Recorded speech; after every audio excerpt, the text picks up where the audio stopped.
Welcome to our formal public kickoff webinar related to the Metropolitan Transportation Plan, or MTP, for 2050.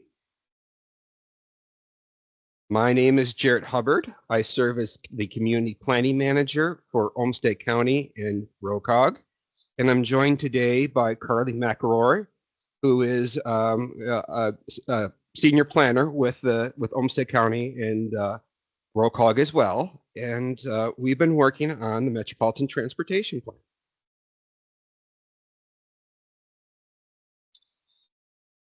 I've mentioned it a little bit, but here's the agenda for this short, brief conversation.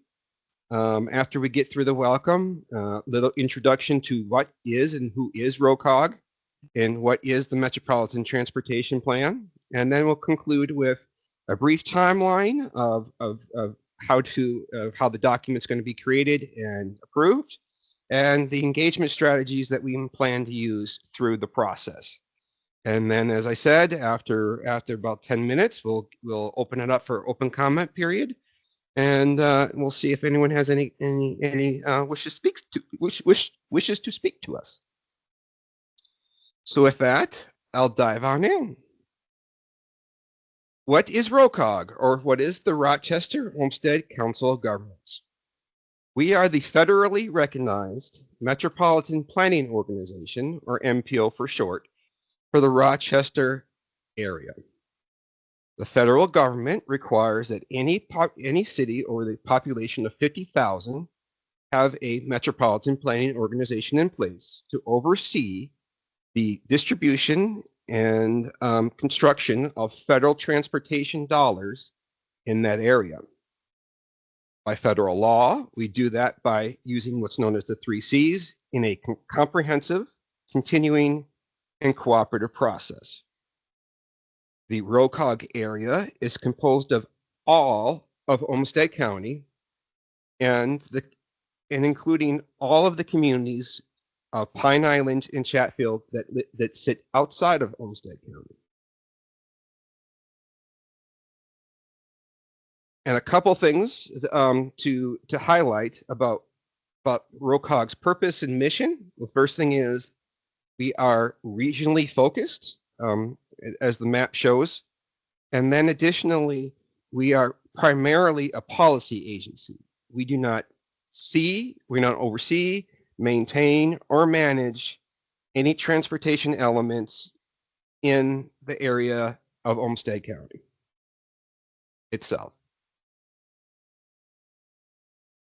Every 5 years, federal law requires that us as an MPO have to do what's known as a Metropolitan Transportation Plan.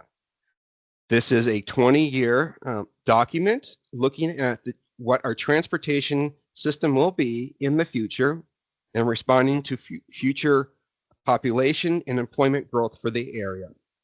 In general, it's a policy document that tries to outline what are the key ideas and concepts and needs for transportation across the area, and list what those projects may be, and try to identify financial resources for those projects. In the creation of this document, ROCOG has been in existence for almost 40 years now, and we've done this plan several times as an organization. With that being said, we've carried forward a lot of things into the future from past documents, including some of our goals and principles and goals. But that being said, the ROCOG team has been working closely with our board, which is made up of elected officials from the area, to create what we know as guiding principles. These are ideas and concepts of how we would like to see the document developed and implemented in our community.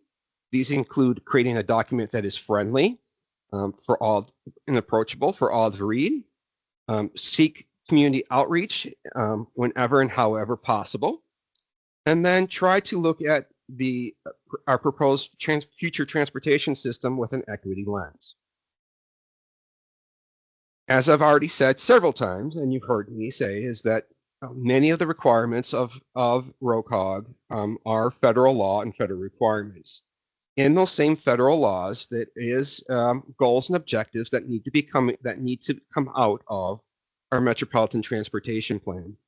And working with our policy board, we've kind of summarized all of those goals from both state and federal policies and guidance into the 4 goals you see in front of you of encouraging safe, sustainable, and maintainable growth, coordinate investments in the system with land use decisions and community needs, manage a transportation system in a way that uses money wisely, and improve all travel operations for all users. Now, just a really quick second to talk about policy and what the document does and does not do. The Metropolitan Transportation Plan will list projects, and that is, again, another federal requirement of the document.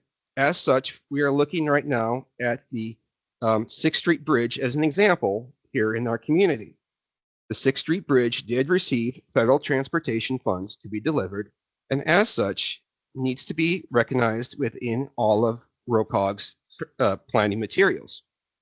But again, we are a policy agency with this policy document, and so the bridge meets many policy ideas, but mainly it's just a couple to pull off: improving connections across our region and providing bicycle and pedestrian options to get people to downtown Rochester. The Metropolitan Transportation Plan, even though it will list the project in the document, does not prescribe or talk about or list a specific bicycle solution for the bridge, or talk about the travel control devices that will be located on either side of those bridges. Once again, those are done by our controlling agencies, and in this case, largely the city of Rochester. Now to talk about the timeline. The ROCOG team has been working on and doing research and data gathering on this document for about roughly 6 months now. As I said earlier, today in this session is the start of our public engagement over the next 6 months to get the document to approval, and I'll go over those concepts in a second. In the meantime, we are currently working and drafting the chapters and elements of the document and working with our policy board to review those and get those flushed out. And then additionally, with the goal, most of that occurring over the summer, with the goal of formally adopting the plan in late this summer, fall of 2025. As I said, today is just mainly a kickoff and an information session to the document. Besides webinars, which we plan on doing in the future, such as this, we are currently in the process of meeting with and scheduling focus groups and one-on-one meetings with agencies, interested transportation professionals, and organizations that might have a role in transportation or a role in helping to deliver transportation in some manner or form. The focus groups will last and continue for the rest of the engagement session, and will not be a short process.